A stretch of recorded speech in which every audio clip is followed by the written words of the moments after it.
Тук може да видим още един склад в строеж от същия имот. Отново концепцията е същата.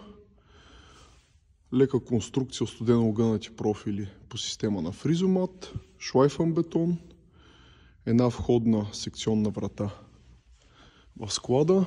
Имаме евакуационна врата, като тук обърнете внимание, че профилите са много по-леки, понеже подпорното разстояние е само 12 метра.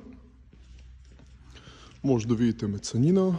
Отново два санитарни възела, изпълнени с термоизолационни панели, за да могат да бъдат монтирани директно санитарните уреди.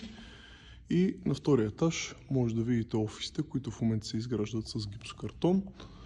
Горе имаме осветителните отвори. И това е доста лека, функционална система, която може да бъде използвана за различни видове нужди. В случая ще бъде склад с шоурум, който има и прозоречна част и лице към булеварда.